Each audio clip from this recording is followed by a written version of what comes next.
Hello and welcome to Drunk on Tea. In a recent hobby haul video from my local wargame show, I showed off some metal minis I picked up, and a few of you have asked if I can show how to prep metal minis, as they are becoming less common, but if you branch into classic minis, it's likely you'll have to deal with some. I'm about to prepare the cowboys for Dead Man's Hand for painting, so join me as I show you what tools you need and how to prep metal miniatures.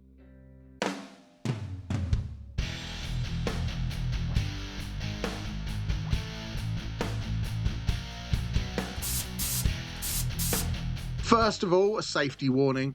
The models in this video are modern white metal miniatures. However, until the mid-90s, a lot of minis, including Warhammer, were made from lead. Lead is a toxic metal and shouldn't be ingested or the dust inhaled. These models are fine once they are painted. However, if you are preparing metal models and they are lead, take extra precautions, such as washing your hands more often and wear a mask while filing. It can be hard to tell what a miniature is made from if you buy it second hand, but generally lead miniatures are far heavier, feeling very heavy for their size, and also a lot softer. Parts can be bent with very little effort, and you can mark a model very easily with just a fingernail. But please be careful when working with lead miniatures, and if you're not sure what they're made from, always take extra precautions. With the disclaimer out of the way, the tools you need are a pair of old clippers.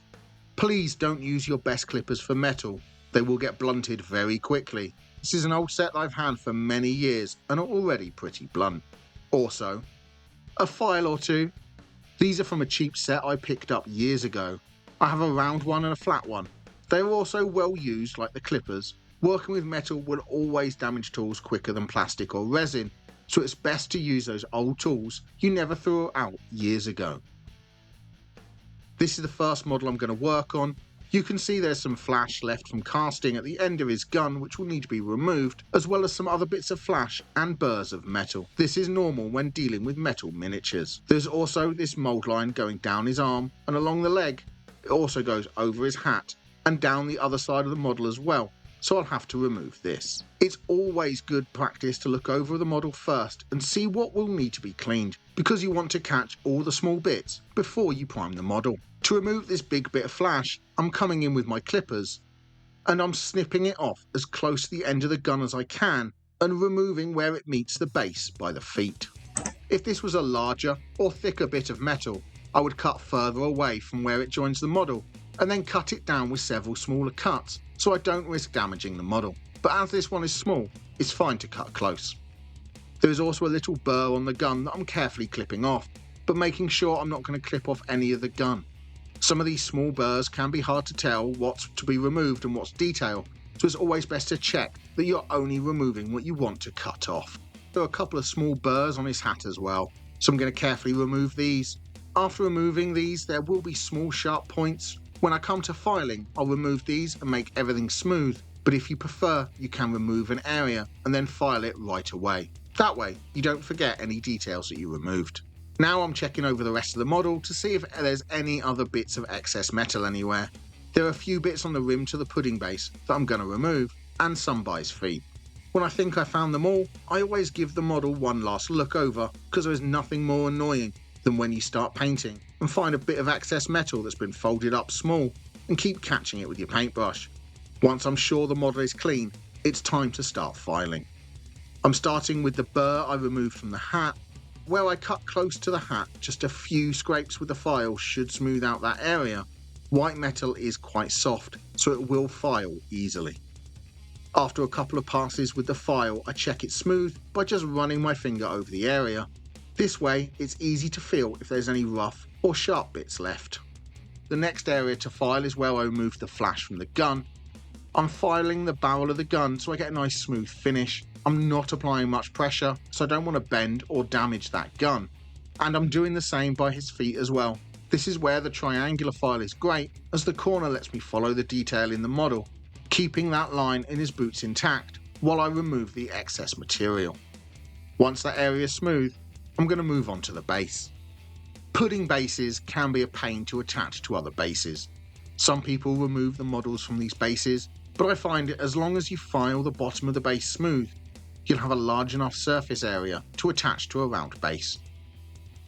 These bases do have a tendency to warp as the metal is cooling, often making them slightly curved, so filing them down until they're flat is my preferred option. With the base flattened out, it's time to tackle that mould line going around the model. I want to be careful here to just remove the line without filing down any of the detail. I'm starting on the inside of the leg and using just a small bit of the file, running it back and forth gently across the mould line. I'm making sure I follow the shape of the leg and don't apply too much pressure, so it won't take away any detail. I'm just gently filing off that line. I'm doing the same to the outside of the other leg now, as I'm going to follow this line up the cowboy and down the other side, following that mould line and just passing the file over the very top so it should flatten out and be in line with the rest of the details on the Mini. Being careful here to avoid the hair, as I don't want to accidentally file this guy a bald spot on the side of his head.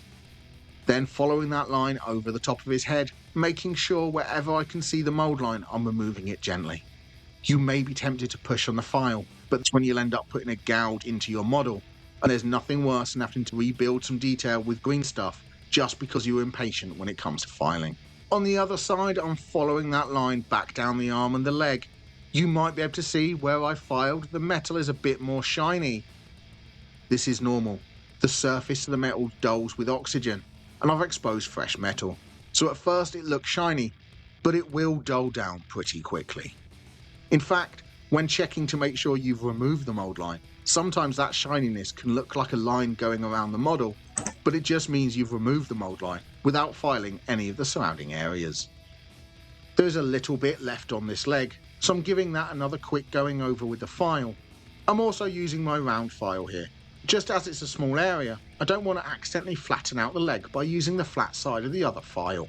With just a few more scrapes of the round file, I should get rid of the last of that mould line, and the model will be good to go.